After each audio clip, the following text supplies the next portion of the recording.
For the live report again on the Wings versus Detroit. Here's Mike Kennedy. Jack, we have 45 seconds left on the clock.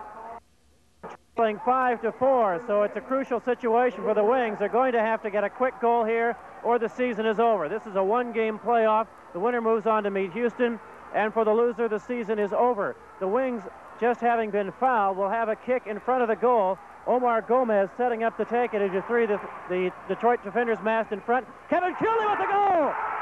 Kevin Cooley has tied it up. With 44 seconds left in the game, Captain Kevin Cooley has tied the game. We'll go back to the news. Be back with highlights later. Okay, Mike, thank you. Well, things may look the same to you tonight on TV 10, but there have been some major changes at KAKE. Terry Atherton has the story. Morning, about 10:30, KAKE TV became part of the Chronicle family, a San Francisco-based corporation which owns television stations in San Francisco, Omaha, and now Wichita and Garden City, Kansas.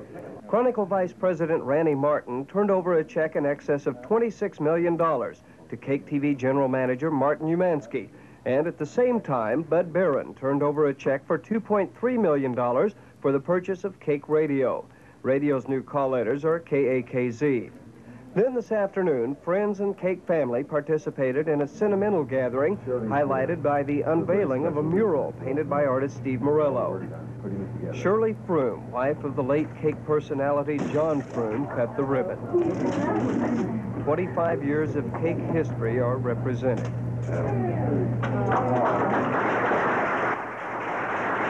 For our TV audience, the change isn't noticeable at all. But it's a different story for KAKE Radio, as Tom Marshall reports. 33 years of KAKE Radio came to an end this morning.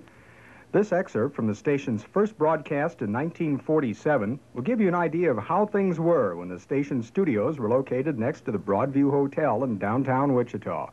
KAKE bring you an exclusive broadcast of the 1947 World Series. The first game will be heard Tuesday at 12:15. KAKE also brings back America's favorite daytime program, Kate Smith Speaks. And don't forget, information, please. Radio has come a long way since the 1940s. The $2.5 million sale became a reality at 11 o'clock this morning when new owner Bud Barron did the first station break for KAKZ. Okay? This is KAKZ, Wichita, Kansas. Way to go. Bill McLean has been a disc jockey at KAKE Radio for most of the past 33 years. Will he be able to adapt to the new call letters? Well, I tell you, I didn't think there would be, and probably the KAKZ call letters are the easiest we could possibly have to for a transition, but still, I've had just a little bit of trouble with them. An E instead of a Z, no, the other way around, isn't it? The independence of the radio station is kind of a sad time for some at TV 10. Many began their careers at KAKE right here in this radio station, including Tom Marshall, 1240 KAKE. Ah, yes, remember Tom when he was young. Who was that masked man? So, the weather is really kind of yucky, isn't it? It is that, Jack, but remember that you can always say that the rain is good for the wheat. We do have a little bit of rain falling, possibility of some fog, patchy in the early morning hours. We'll come back and talk about that right after this.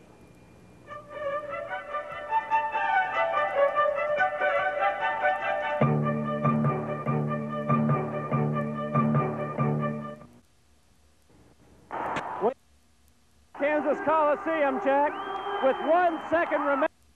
Omar El Indio Gomez got his third goal of the game, and the Wichita Wings have won it by a score of 6-5. Incredible comeback with 2 goals in the final 44 seconds. We'll have more on the sports right after the weather. Hey, Mike, Jim, up to you now. That really makes me feel good. You probably know I'm quite a soccer fan. I've only been listening to it for, what, the past 2 years? About that long, right. Well, it's 37 degrees and the Wings did win. Humidity 93%, southeasterly winds at 18 miles an hour. The barometric pressure 29.72 and falling. And we did pick up about 0.25 of an inch precipitation in the Wichita area. Well, the frontal system continues to push southward. Cold air is limited to the eastern sections of the U.S., so we're going to get the residual southeasterly wind flow over much of Kansas now, even though we're under the influence of high pressure. We're looking for this warm front to drift slowly eastward, so after frontal passage tomorrow, we should get a little bit of a breathing spell with temperatures, even though the fronts are in our area coming up just a bit. Now, we are looking at quite cold temperatures for the north-central part of the U.S. The early morning low temperature was 26 degrees below zero in northern portions of Minnesota. We had teens and 20s reported throughout this area. Then as you move southward, a big change in temperature patterns, 30s, 40s, 50s, and 60s. Once you get below the cold front, we run into the 80-degree range, and the national high today was in southern portions of Texas with about 90. We do have some scattered areas of showers and a few thunderstorms in the southwest. This patch of precipitation will very probably move up over the top of the frontal surface during the next 12 hours, and we'll be talking about that in just a moment. Across the state today, we had 48 degrees in the southeastern corner of Kansas at Coffeyville for the high. Wichita high was 44 after the early morning low of 27. 44 also at Hutchinson. Readings were mostly in the 40s over much of the western part of the state, but we did have a rather cool 19 degrees reported at Russell early this morning for the low temperature among the early morning readings. And of course, we are expecting some fog, which has already developed out in western portions of the state, to develop in the central regions as that cold air sort of drifts down and just lays over the lower levels of the atmosphere. Now, a forecast map for about this time tomorrow night will show that although we're under the influence of a couple of high-pressure ridges, we are also under the influence of a very, very weak push of cool air. So we're going to have cloudiness over a good portion of the northern part of the state, and then precipitation, which should be pretty well limited to the extreme northeastern sections of our 10-state area, snow in the north and rain in the south, a few areas of scattered snow flurry activity throughout the western portions of Colorado, and just general cloudiness throughout that region. So overall, not a bad period for the central part of the state. Forecast for our south-central Kansas area, we're going to be looking for cloudy and cool with periods of patchy fog early tomorrow morning. Southeasterly winds, the low temperature 32 degrees. Then for tomorrow, cloudy with a few sprinkles in the morning, becoming cloudy to partly cloudy in the afternoon, and mostly partly cloudy by tomorrow night. Northwesterly winds at 10 to 20 miles an hour. Tomorrow's high should be a fairly pleasant 48 degrees. The 5-day outlook, let's extend that a little bit. Partly cloudy on Thursday with a high of 52. On Friday, 55 degrees under partly cloudy skies. Chance of some showers early in the morning on Saturday as a new frontal system moves on by. Cloudy in the afternoon with a high of about 42. Then partly cloudy again on Sunday with a high of 55.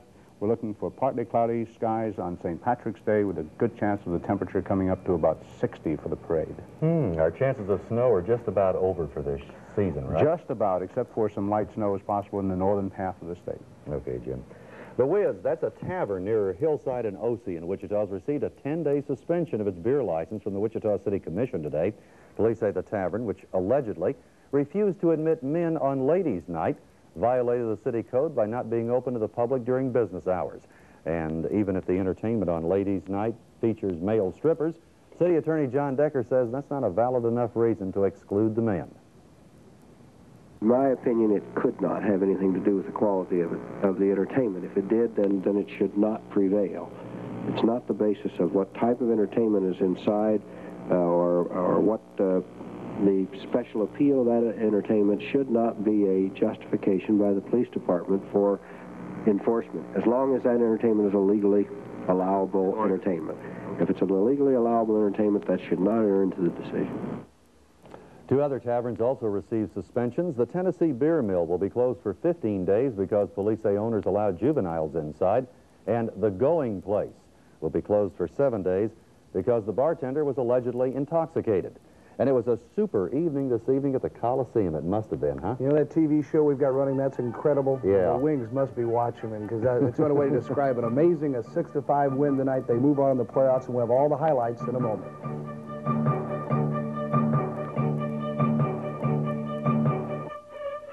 Well, those wondrous Wings did it again tonight, this time in the playoffs, a 6-5 victory over Detroit. Let's take a look at the highlights. There were a bunch of them tonight at the Coliseum.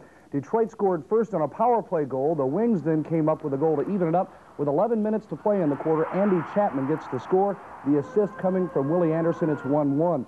The Wings then took the lead as 2 minutes later, El Indio Gomez. Omar sneaks in a dribbler. The assist this time from Norman Piper. It's now 2-1 Wings.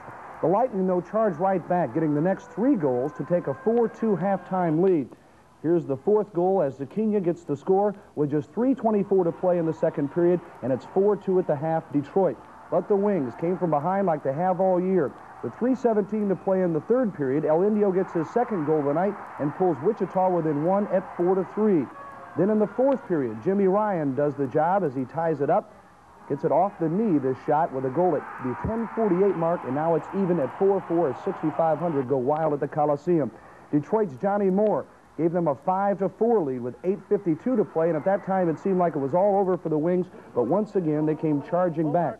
With 44 seconds to go following a foul, Gomez kicks it to Cooley, and Kevin slams it in. It's now 5-5 with 44 seconds to go. And then an amazing finish as the Wings continue to just charge the goal, and finally El Indio gets it, the hat trick, with 1 second to play. The final 6-5. The Wichita Wings win it over Detroit. The season's over for the Lightning. For the Wings, it's far from over as they go on now in the playoffs to face Houston. Mike Kennedy, as you heard earlier, is at the Coliseum, and we'll go to him right now.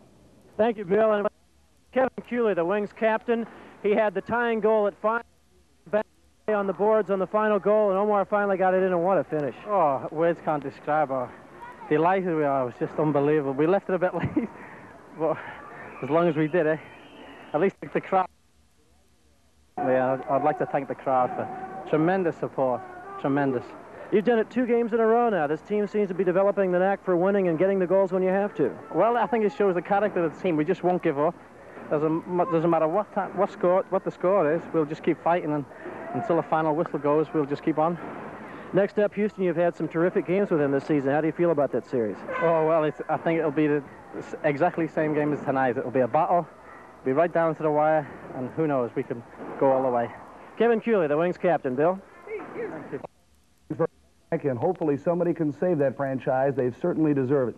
There's good and bad news concerning the Wichita State teams that are competing away from home during spring break. The baseball team playing in Hawaii is now 4-1-1 after splitting a doubleheader yesterday, defeating Hawaii and losing to Murray State. The Shocks are idle today. They play the Rainbows at Twin Bill tomorrow. The Shocker golf team leads the Padre Island Invitational by 3 shots after 1 round, and the Shockers' Rod Knuckles has the individual lead in the 13-team event with a 1 under par 70. On the bad side, the Shocker tennis team lost to South Carolina 6-3 today and is now 9-5 for the year. The Royals had their exhibition record even at 1-1 today as the Chicago White Sox bombed KC 10-4. Kevin Bell and Glenn Boardman slammed homers for the Sox, while rookie Onyx Concepcion had a solo shot for Kansas City. Ralph Drollinger, a standout center for the Athletes in Action basketball team the past 2 years and once a star at UCLA, has decided to finally turn professional. The 7'2" Drollinger was offered a $400,000 contract in 1978 by New Jersey, but went to the AIA team instead. Today, he said he'll go to the NBA and start dickering with teams immediately. And also today, a couple of City League basketball coaches have resigned. John Smith of West High and Southeast Jim Gibbons have called it quits. That leaves 3 vacancies in the city, as yesterday veteran coach Dennis Bruner of North also stepped down. And that's a look at sports. And sometimes you need a little help to learn how to do things by yourself. We'll have that story up next.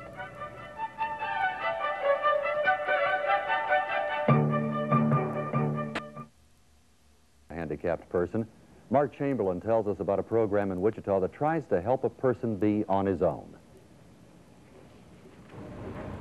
For 22-year-old Linda Severns, the past year and a half at the Elks Training Center has marked a beginning. She is beginning to learn job skills, skills which avoided her because of a visual handicap and a sheltered childhood. Outside of work, her daily activities are closely monitored, but soon she will begin living in a more independent environment and performing those simple chores we all take for granted. I don't mind telling people, you know, I'm going to such and such a place, going to be back at such and such a time. But I'd like to, you know, go to the store when I wanted to and be back when I wanted to and cook what I wanted to and stuff like that. Linda's quest for independence may begin here at this home near the downtown area of Wichita. It's here that Linda and several other women will reside and work as functioning members of our community, a community which will force them in return to make their own decisions as individuals. The semi-independent residence is still being readied for the 12 women who will eventually reside here. The $10,000 rehabilitation expense has been borne by employee groups at City Hall, Beach, and Boeing. It is a rehabilitation project Linda Severns and others will hopefully be able to pay back through an unsubsidized and independent life. Mark Chamberlain, TV 10 News. And that's TV 10 News. Good night.